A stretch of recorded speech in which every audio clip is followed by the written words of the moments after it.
詠春拳嘅基本拳法裏邊嘅綁手法，依家展示一下。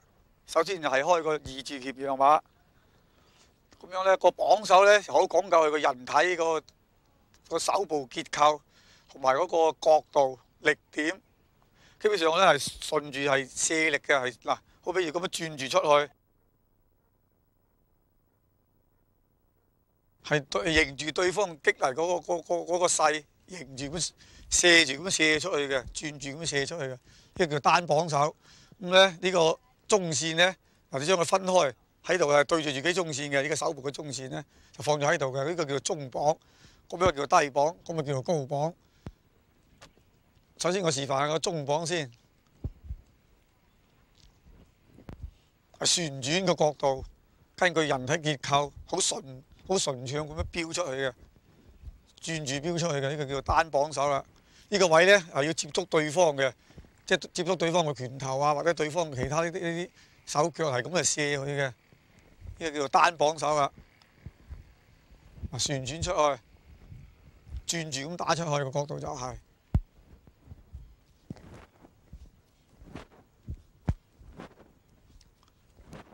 一定要旋轉發呢個力，飆出去嘅，呢力係射，係經過咁樣射開人對方打嚟嘅嗰個拳頭或者係腳嘅。呢個中綁啦，個力點就係咁轉住出去，一定呢個形呢個赤線呢個角度就係咁一個弧度嘅。呢度咧係咁呢個爭高過呢個手部嘅，呢個角度睇清楚。呢個低綁係咁連嘅，又係咁轉住出去嘅，係呢個咁轉住出去嘅，呢個叫低綁手。呢個中綁手啦，中綁就喺自己個心口左右右。高綁咧就喺個鼻哥嗰個位置嘅，呢個位記住喺中線，呢個係接觸對方嘅。真正嘅搏擊中線作用就喺度體現到出嚟嘅。呢個高綁。呢個叫綁手啦，水平咁樣向前飆出，你個綁手又係嗱喺側邊可以睇到出嚟嘅。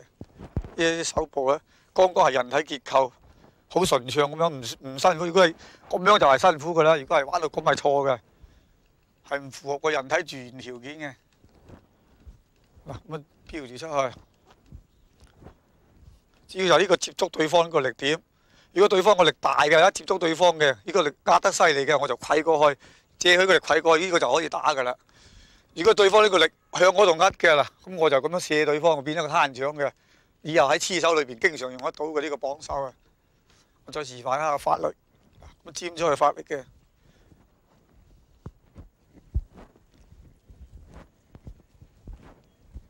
低綁、高綁。中綁，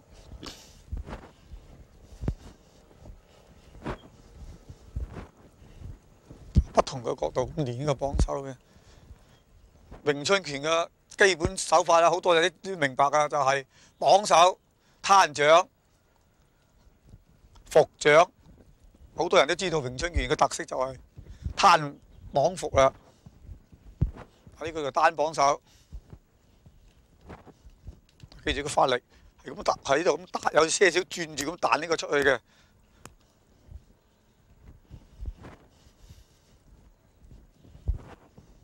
好，到個木人樁嗰度示範下。喺木人樁嗰度練呢，又係一樣嘅，企翻個二字鉗羊馬，呢個綁手咧就喺度咁轉出去嘅。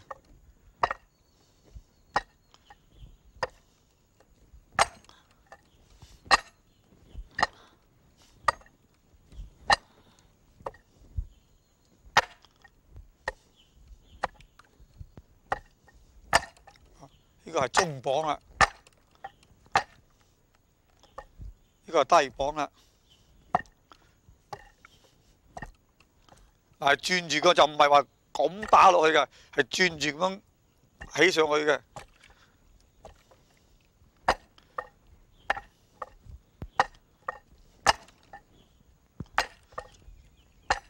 嗱，係咪轉住咁發呢個力嘅？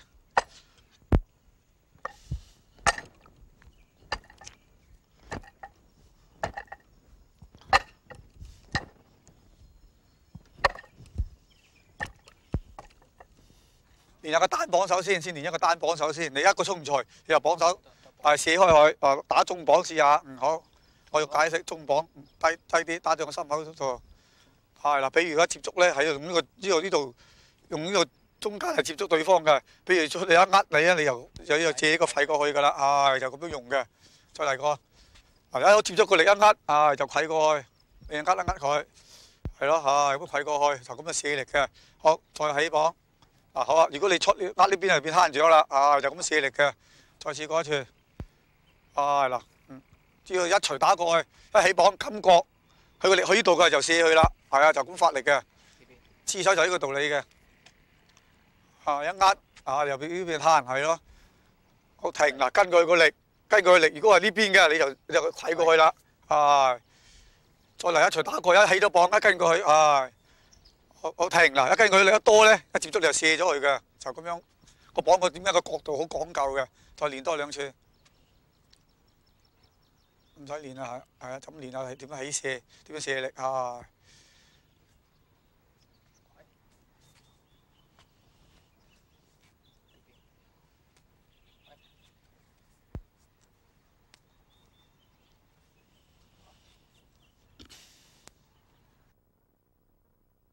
下邊個就係偏身綁，我示範嘅係又係詠春拳嘅基本手法嚟嘅，又係二字拳嘅把開始。偏身綁咧就係有偏身馬借合咗嚟用過嗰個綁手，但係有個撐掌一齊組成嘅。我先講呢個偏身馬咧，就一個單綁手，再嚟一個撐掌咁組成咗一個叫做偏身綁嘅。成個組合就係咁嘅。就模仿人哋一錘打到我中線襲擊嚟，佢個力好大。如果我淨係個綁手，我唔夠力㗎，所以我咪牽咗個馬去咧。我仲要加埋呢個護手，呢個撐掌掂住對方。呢個係中路。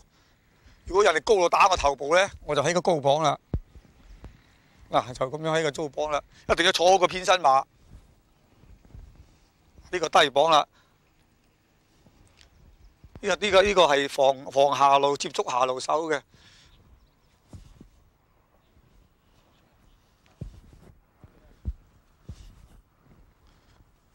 高綁、低綁、中綁、高綁。高綁啲手係要協住嘅，咁又唔啱嘅，一定要向上高點先接觸對方嘅手，個角度就咁啱嘅。呢個叫偏身綁啦，坐埋個偏身馬，所以有馬步個基本功咧，彎呢個綁手就好易嘅，好順暢嘅。呢啲就有卸力嘅作用啦，成個人中埋嚟，成個拳打埋嚟，我就咁樣就已經好重個力我都可以卸到佢噶啦，抵消咗好多力嘅。呢啲就係偏身綁嘅作用。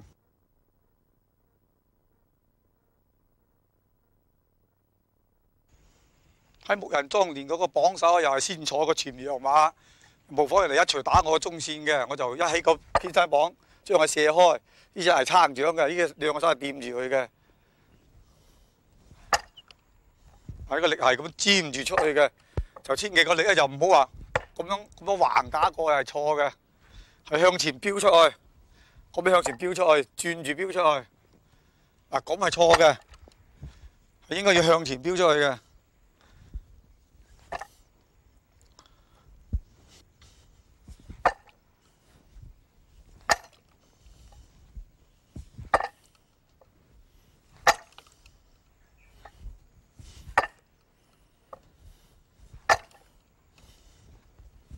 又可以打呢啲隻嘅，又可以打個內綁嘅，又可以咁彎嘅。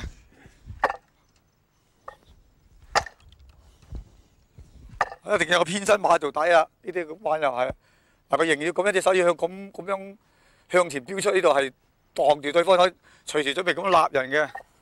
有啲人咧就唔知玩到手係咁樣係錯嘅，一定要個形一定要咁樣，啲手指一定要向前。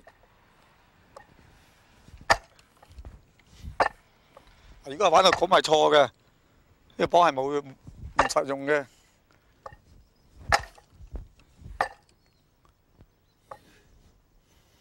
我開始準備示範咧，就係綁手，一個係進攻，一個用綁手卸開對方係點樣接觸對方嘅手嘅。好，開始。好停係啦。好呢個時候咧，呢個綁就係咁樣卸開，好重力咁握咧，佢都已經卸歪咗㗎啦，係啦。再嚟，係咯。嗱，呢個高綁，高綁只不過就動作一樣嘅，出力個要點係一樣嘅，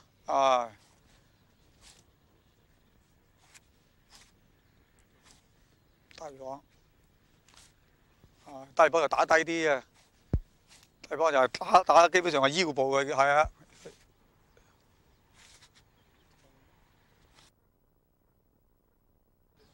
好，下一招係綁手攜打，喺偏身綁嘅基礎上，再先防守後進攻。所謂防守反擊就係呢個綁手攜打嘅作用啦。又係開始開個二字拳陽馬，偏身綁，接咗手之後嗱，就呢手伏低佢咧，呢手就攜打上去，呢一手就攜打上去，向佢個頭部，就呢個鼻梁骨眼嗰度咁，用呢度坑過去嘅。一個偏身綁，一個今日叫攜打啦。綁手嗱，呢隻手一伏低，呢手就攜上去，就希望咧左手同右手要協調一致嘅，喺個彎處啦。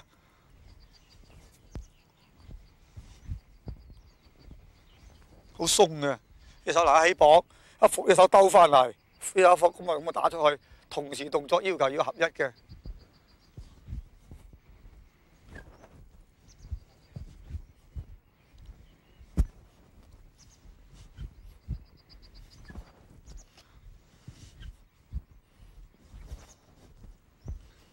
係好順序咁樣去嘅，呢手係咁兜上去打，兜個圈都打嘅就呢啲啦。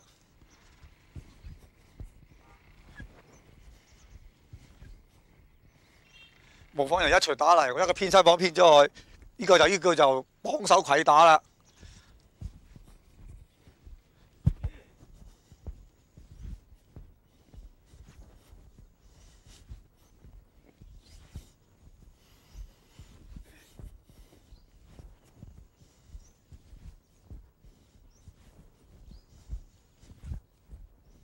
腰馬合一，好協調，身體各部好協調，好順暢咁攜啊！呢個叫做攜打啦。綁手攜打木人樁別犯咧，就係模仿人哋一錘打嚟，佢一個偏身綁偏咗去，呢手伏低佢，呢手就打佢過去，咁啊叫做綁手攜打啦。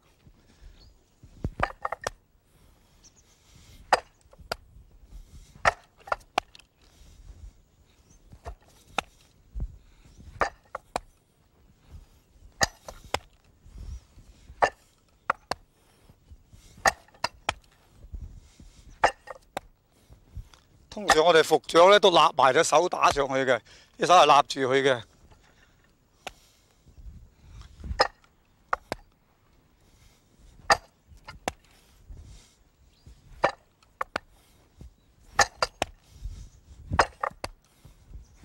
放慢咁啊打落去，就向對方呢度咁樣行落去，呢度啲頭骨打落去。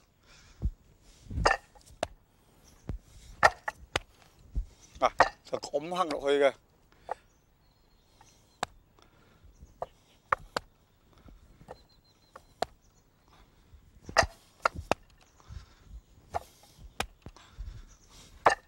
有啲咧就可以玩到咁樣打上去就得嘅，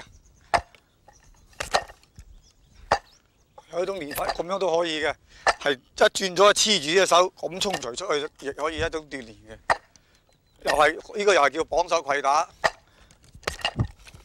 下邊咧就表演一下綁手攜打嘅實際應用，一個攻一個守。嗱，依家由我哋兩個表演，係啦，咁啊嗱，一起咗個綁，跟住攜打啦，係啦，將隻手對方隻手伏低，偏身綁，係啊，個馬唔使發力嘅，就係好順暢咁就變嘅，係個馬唔使喐嘅，偏身綁要求就唔同嘅。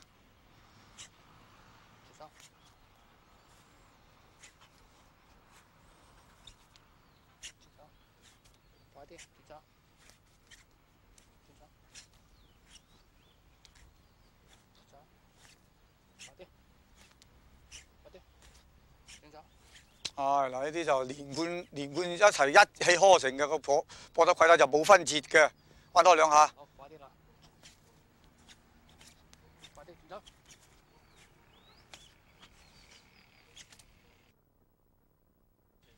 再嚟下邊示範嘅係綁手攤打，綁手攤打同綁手攜打又唔同嘅，因為點解咧？即係模仿對方接觸個手係唔同嘅。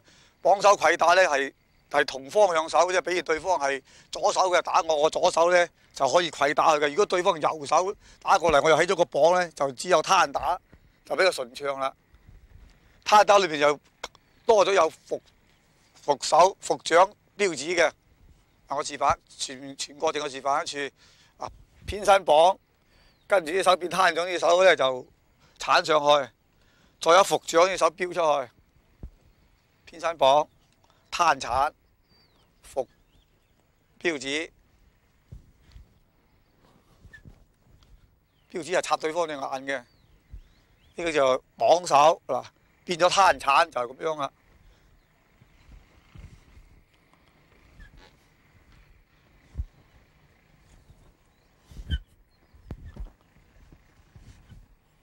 攤掌標誌又係左右手一齊發出嘅招式係唔同嘅。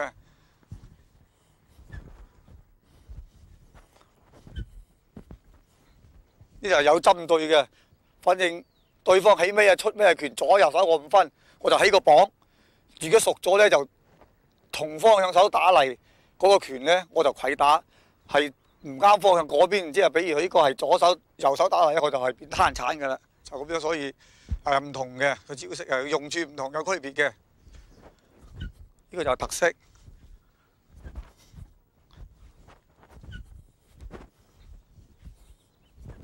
嗱，要發啲腰力，平時練功咧就腰馬合一呢個力嘅。所謂個殺傷力就喺度啦。嗱，先防守後反擊，剛柔相濟啊，睇到出嚟嘅。呢句法係柔中帶剛嘅。攤鏟咧，我哋呢個啲手發力，呢隻手我係柔嘅，呢隻手係剛嘅。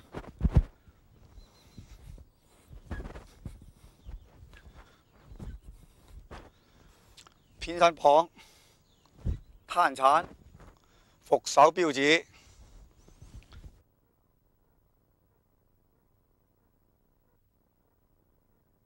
綁手攤打咧，就將人體咧嘅特殊結構咧就可以即係同攜打係唔同有區別啊！如果攜打咧，我頭先講過喺外門，即係對方呢隻手，我就可以攜打。如果對方喺呢個綁手，喺呢個綁手打我，呢個綁手打我，我起咗綁手嘅時候咧，呢個我攜打就唔係好順暢，就係因為佢對方隻手仲可以進攻我嘅。所以一般詠春咧，佢就多咗一個攤打同揦打，呢個叫攤打。咁攤出嚟咧，就食咗對方個外門，有啲對方呢個偏門啦。我呢度咁鏟佢嘅，一伏手衝序係咁練嘅。再練一次。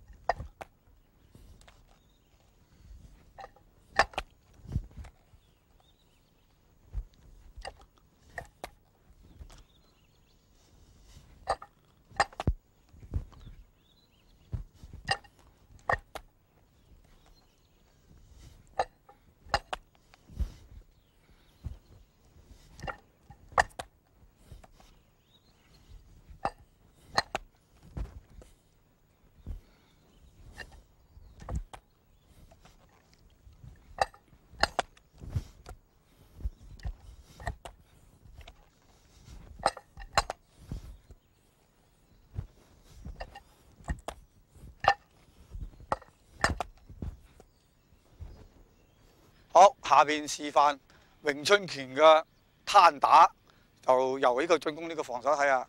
好，我隨你哋邊個好啊？自由發揮。好，嗱呢個綁手就偏身綁啦，再變攤鏟，再伏手標眼，就咁樣用。好，熟練練一下。唔使快慢慢，綁住佢。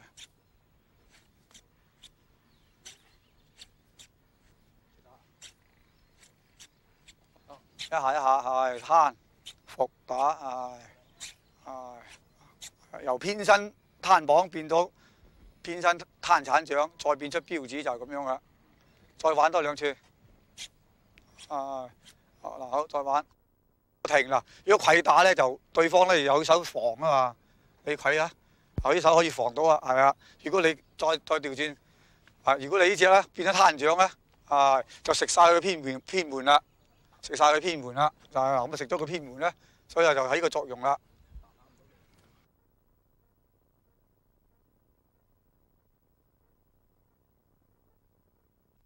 綁手立打，開始又係二字鉗羊馬，同頭先嗰個綁手攤打差唔多啦，只不過係招式有啲輕輕唔同。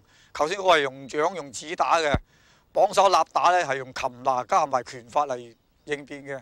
嗱，我開始表演啦，呢個係偏身單綁，一轉咗立手衝財，伏手就再衝財，呢個就係綁手立打啦。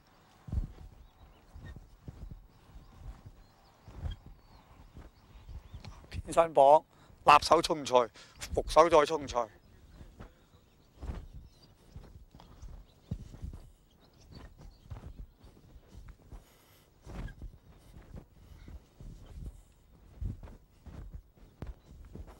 偏身綁，立手衝財，伏手衝財。又係根據人體嘅角度變化嚟實施啲招式嘅，係經過詠春拳幾代人嚟咁樣思考、探索、實踐總結出嚟嘅呢個經驗啊！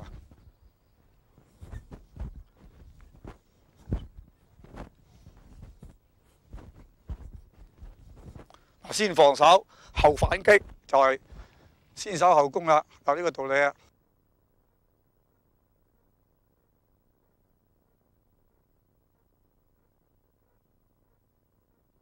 綁手呢個擒拿啦，一反轉擒拿，借入腰馬發力，再借入招馬發力打出去，用就係我比如一個綁手立擋住對方嘅手，立手打低佢，再打我嘅，我伏住佢再打翻佢，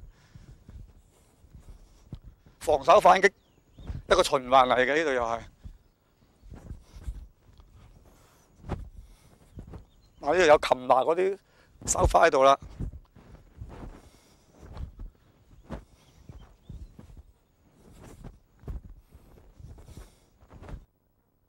好，到木人樁示範。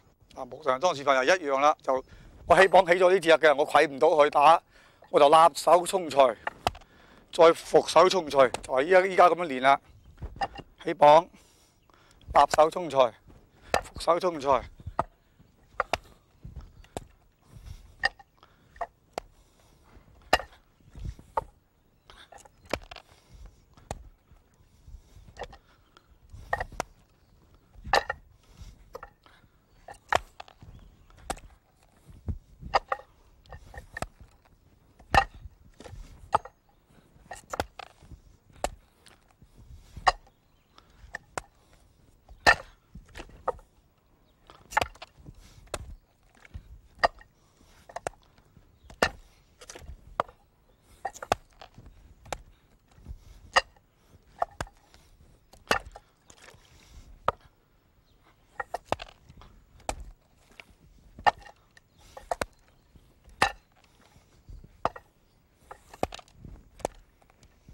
呢個又係啊，單綁手，立手衝財，伏手衝財，再嚟一次。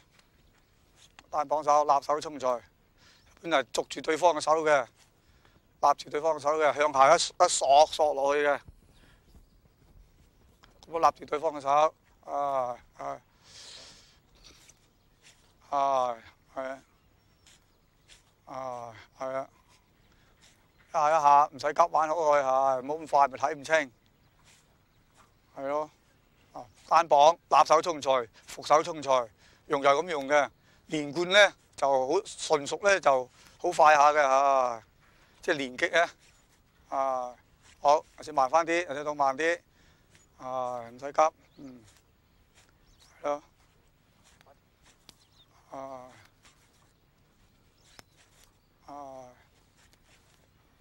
好，慢，再示範慢幾多，白做多幾處。慢啲，一下，衝財接咗佢，綁手，衝財立手，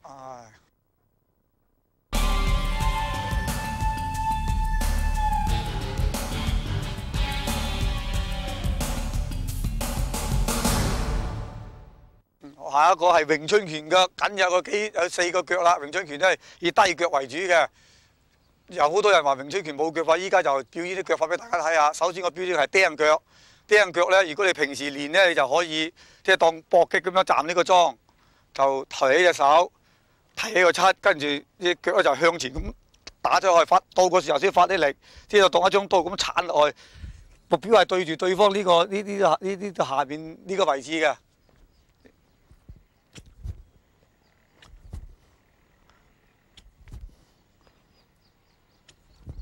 係一提起個七，跟住又向住打出去㗎啦。呢叫做釘腳，其實就一張刀。呢度咧就好似一張刀踢落對方呢個位置嘅，係低腳嚟嘅。咪輪流咁樣練。提起個七，向前打出去，到嗰時候先發力，一張刀咁發個力，旋轉住打出去嘅。呢個叫釘腳啦。你咧又可以咁樣練嘅。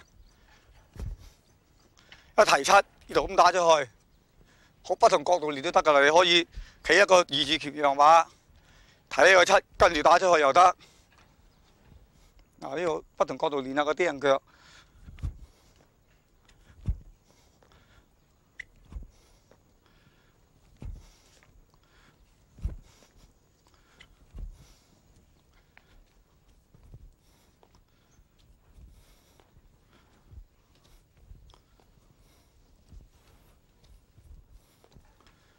到啊先發寸勁，記住就一提起個七，一提起個七，跟住就向住發一寸勁。呢度咁樣，嗰隻腳咧就咁釘出去，呢個叫釘腳。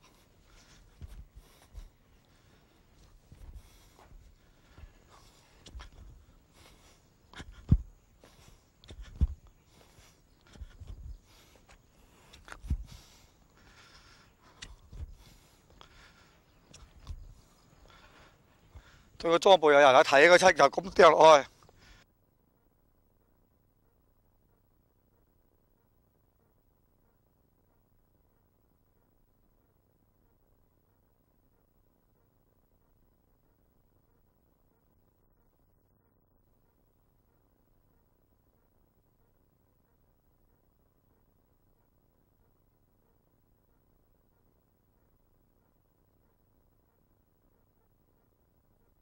放埋個刀啦，先發個力打出去。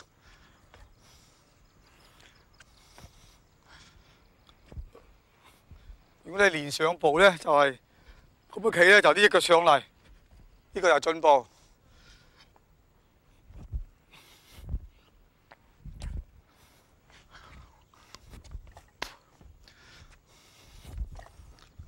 又可以練下進步嘅。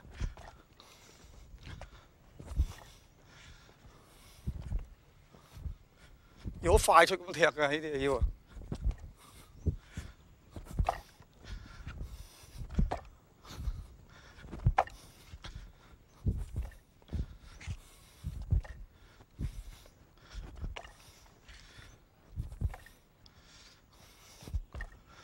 嗱，我開始示範下釘腳係實際用係點用嘅。而家我大家擺個樁咧，近距離咧就好隱蔽嘅，一樣下邊，一樣上邊。下邊就踢落去㗎啦，離遠啲一樣，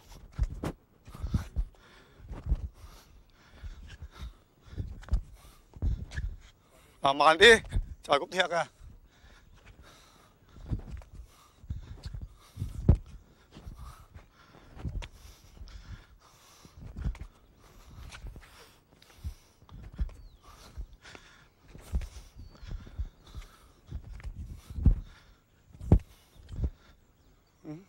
好，又詠春拳裏邊好常用嘅一種腳，又係以低腳為主嘅，都係喺對方嘅擋部附近嘅。咁樣就係講究中線原理。佢首先咧又係平時練咧，就要有馬步基礎上先踢到腳嘅。跟住嗱，你二字拳樣馬，一提起個七咧，就跟住向前蹬出去呢個腳咧，好似呢個腳踭就一個直線打出去嘅，咩叫穿心或者喺條自己嘅心口裏邊穿過去嘅。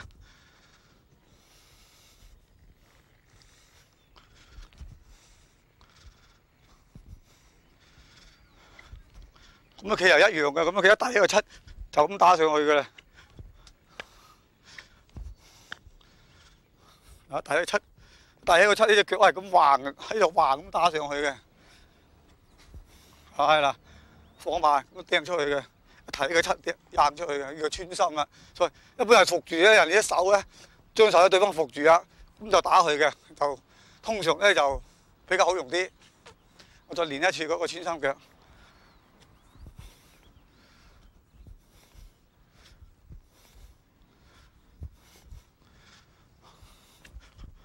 啊！如果上埋馬就咁用嘅，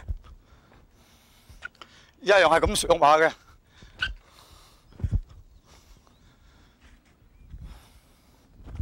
啊！喺前邊撐咗去，個身體唔使喐嘅。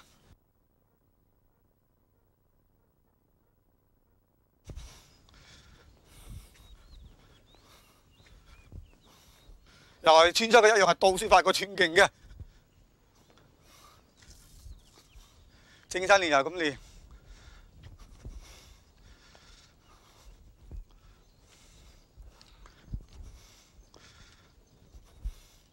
主要就係一換重心咧，又比如我想攞起呢隻左腳嘅，我一換重心到右腳，我要出腳嘅啦。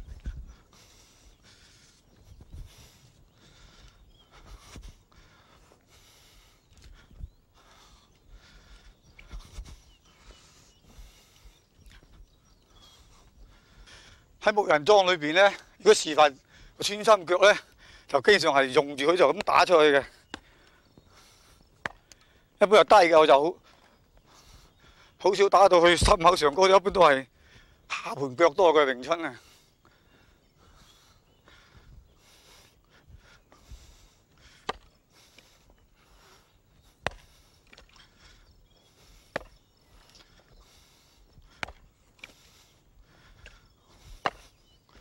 喺度咁撐出去嘅，用呢個腳踭咧喺度撐出去嘅，腳踭打嘅。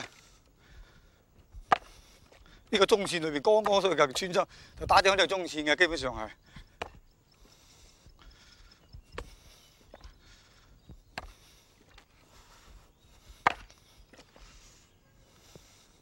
表演一下雙人練嘅穿心腳係點練㗎啦？平時練咧又可以正面練。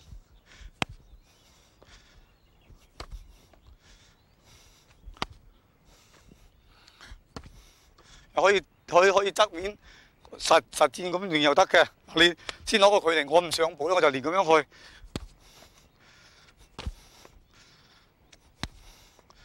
呢個一定要企穩，就係呢個支撐腳，所以呢個就係偏身馬嘅作用㗎啦。我本身我重心喺中線嘅，喺中間嘅。我依家向下一揚，我就要企個頭，我一定要企得翻穩。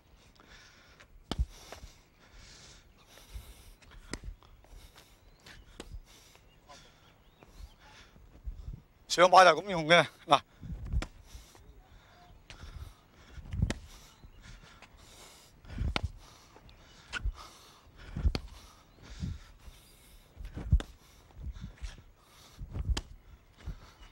一上馬第個七就打出去嘅，個七係掩護住己㗎嘛啦。下邊我展示嘅係詠春拳第三招腳法月影腳。月影腳咧又係喺實戰裏邊只係連出兩腳嘅。嗱，好比如都係低腳同呢個中腰部下邊。嗱，比如我一腳打上，對方抬起個七咁計咧，我打我跟住再出呢隻，咁就叫月影腳啦。用係咁用，練就咁用。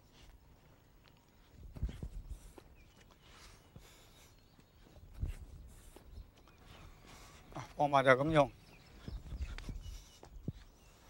一低腳一踢，再踢。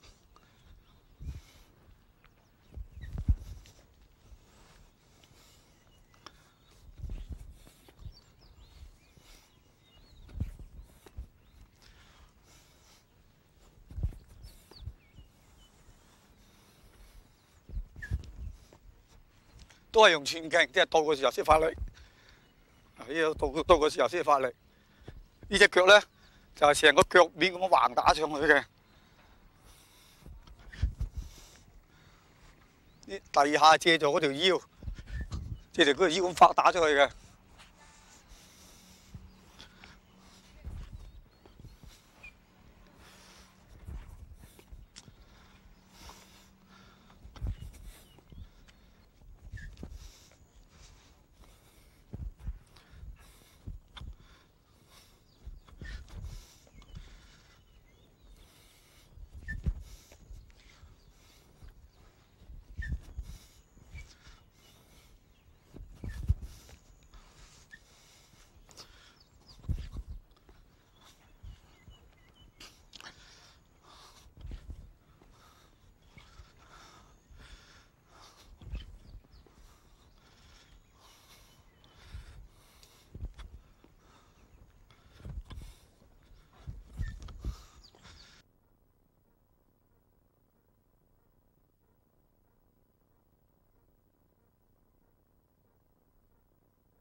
主要就一起開成一出兩腳。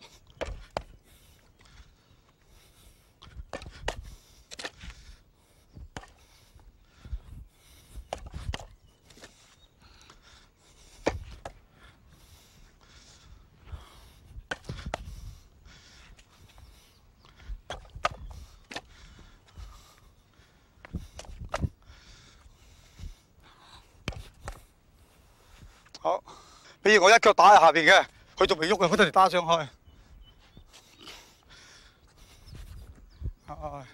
低翻少少，係用就咁用嘅，啪啪啪一腳兩腳係咁用嘅啦，兩隻腳輪流換下練就得嘅啦，一踢再踢。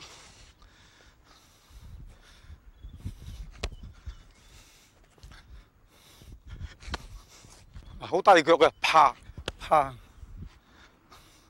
啪啪。好，繼續下邊嘅係詠春腳法第4招虎尾腳。虎尾腳啊，其實就係詠春拳裏邊嘅敗身起腳，模仿我企呢個搏擊裝，而家向我頭部襲擊，我喺入邊閃開佢嘅啫，隻腳就打出去啦。咁啊，佢個顧名思義又叫做虎尾。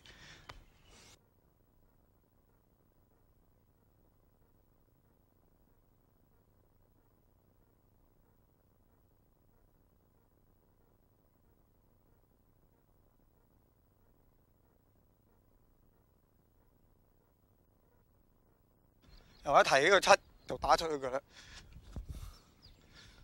個彈弓咁樣。你嗰啲手記住要向後仰，即係射開對方嘅。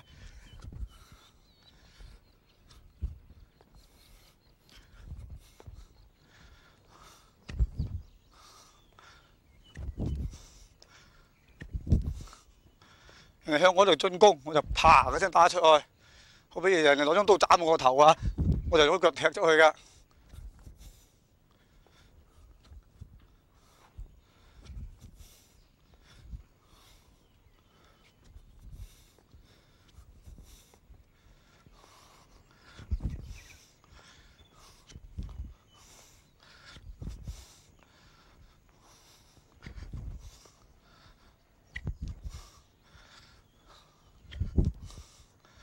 其實就將個重心咧好靈活咁向後一移，佢重心向後一移，跟住隻腳就打出去㗎啦。一個重心向後一移就出腳。如果你上步一樣嘅，上步又一樣，又可以主動進攻又得嘅。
好，上步就係前腳跳下後腳，後腳就打出去，協調咁打出去。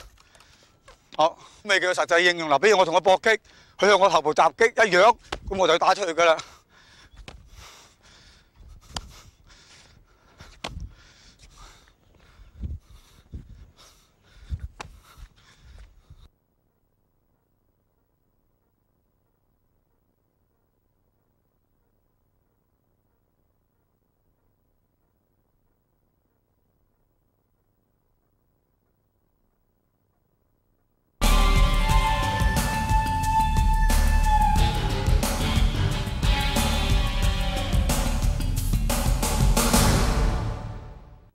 下邊示範嘅係詠春拳基本功個爭法批爭，先二字鉗羊馬，企坐翻好，收嘅手。如果你單反批咧，就可以咁樣批過去，即係用呢度度借條腰馬力咁批過去。呢個係爭擊啊，咁樣批，所謂批爭啊。借條腰馬坐翻個偏身馬，腰馬咁發力過去。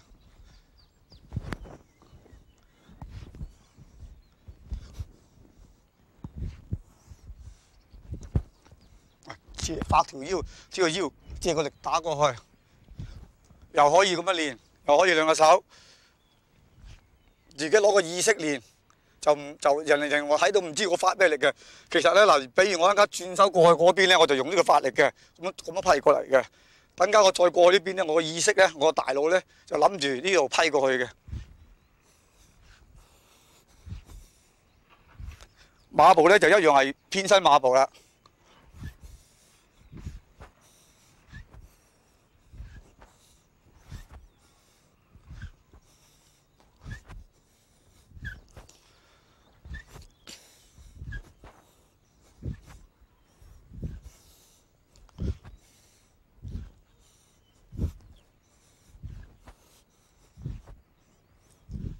咁樣批，整體合一個力點喺個踭部嗰度，自己嘅意識。個馬步咧一定要坐得穩，就冇話一批就自己跌嘅，一定要控制好個重心。咁啊唔啱嘅，一定要個重心控制唔到噶啦，硬出嚟我都要靠一翻穩嘅。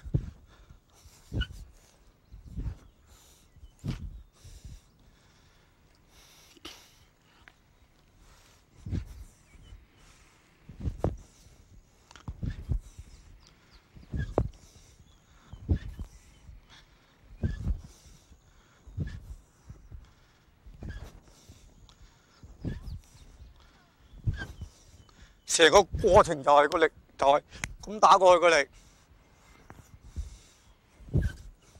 將個意識喺晒個爭尖度發過去，又可以咁玩。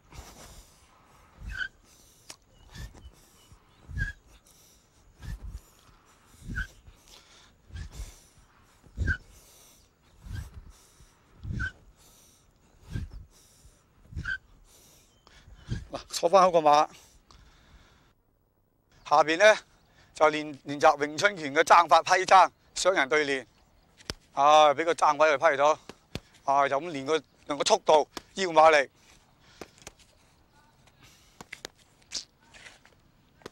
佢呢個直錘係隱蔽嘅，跟住個爭先係殺傷力嘅。呢啲係如果埋咗身起作用嘅。好。下邊表演嘅係詠春拳嘅另一個爭法吸爭。吸爭嘅主要用處咧就係練腰馬合一，就嗰個平衡力，就同埋用處咧都有嘅。用處咧就係，比如我一錘打落去，對方一撳低我手，我咁向由上向下吸落去嘅。嗱，咁樣由上向下吸落去嘅，就係佢一握，我由上向下吸落去嘅。呢個力點就係咁啦。比如我一錘打佢一握我就打過去嘅。呢個爭又叫做吸爭啦。咁我哋平時練咧就練基本功，腰馬為主嘅，就兩邊偏身馬，但係咧向後坐即係我哋嗰個撩力咧。個腰力啊，發嘅借條腰力由高向低向下坐落去嘅，就個力點達到呢個爭尖嘅。我放慢啲練下，發過去，隻手遞高去，就唔係話隻手遞到咁高咁樣打個弧度練嘅喎，呢度又錯喎，咁係錯喎，咁係錯喎，應該咧係遞高個爭，咁樣吸落嚟，遞高個爭，咁樣吸落嚟，咁樣吸落嚟。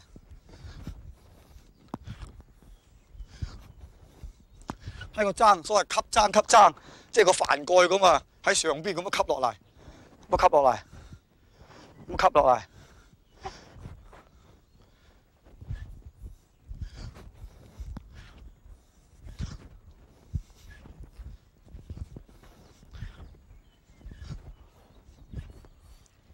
坐翻個馬係低啲嘅，就練個腰馬同埋個平衡力啦。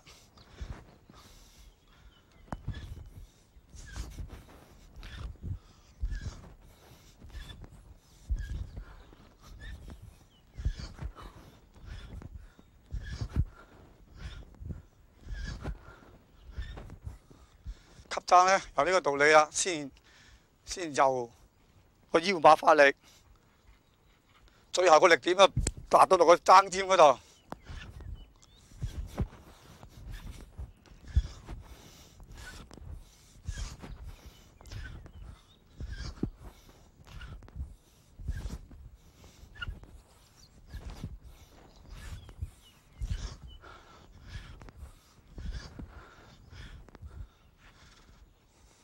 好，依家我就再表演嘅詠春級爭嘅雙人對練。其實你係當搏擊咁樣用，就發揮個後邊個下力咧。嗱，批爭係咁橫批啊嘛，級爭就由上向下吸落去，咁吸落嚟，我哋腰力打落去，啊，借條腰力打落去。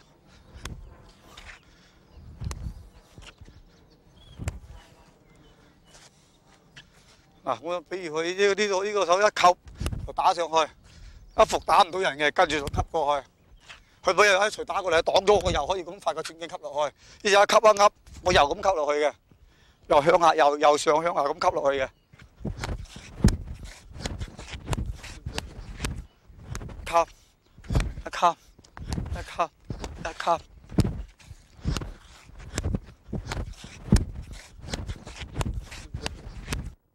提七咧又係基本上咧就二字拳陽馬又得，你打呢個企呢個箭步又得，只要就係提起個七，學我提高個七嗰啲嘅攻擊力向前打上去，就發一個腰力。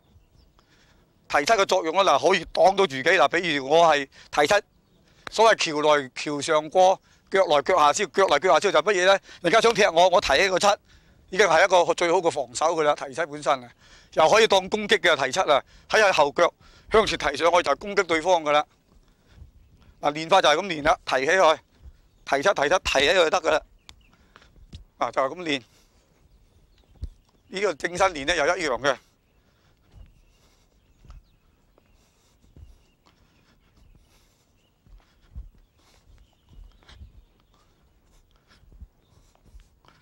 向上提、向前提都係一樣。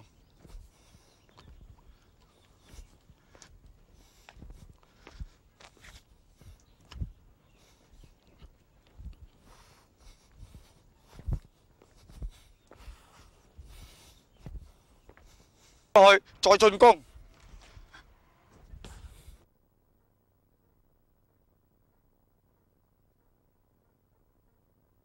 向前撞，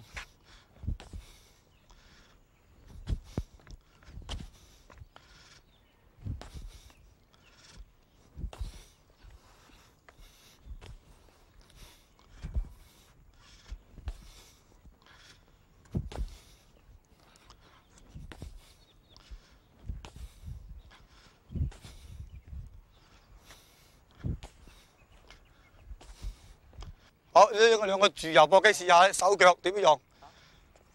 啊，呢啲係都係腳法為主嘅。好，好嚟到睇下，可能到是但一個你進攻一個攞七嚟防佢嘅，攻佢嘅，用個七啊，用個七嚟吊起佢防嘅，係啊，啊嗱提起個七已經啲腳已經打唔到對方㗎啦，啊。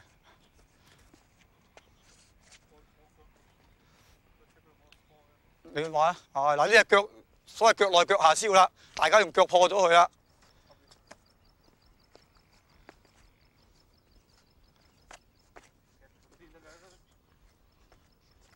嗱，佢自由玩嘅係啊，先要破腳，再後邊再上第二隻腳去嘅。呢隻腳玩腳。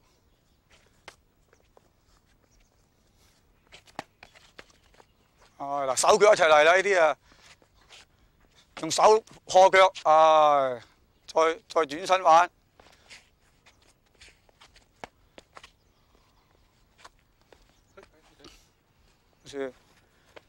好，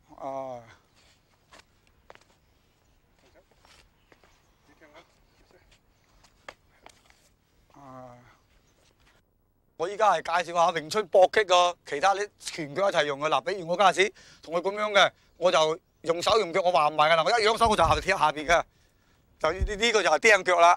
再講一次個釘腳嗱，一揚就打上去嘅，就要唔好望住腳，要望住對方嘅。好，再嚟一隻咧就係月影腳啦。嗱，呢啲就啲腳法運用啦。好啊，嗱，我哋再平時咧，再攞埋手就立打啦。詠春個特色就立打，就係一起佢腳架嘅，呢隻立手就打上去嘅。呢個立打啦。如果我一立佢隻手熟嘅，我再嚟呢隻入去又，所以就連貫打噶啦。就平時用係咁樣噶。我再解釋個腳咧，嗱個穿山腳就咁啊打出去嘅，係。好啊，有時佢利用嗰個提七咧，一大提一個七，係就擋咗我啲腳嘅。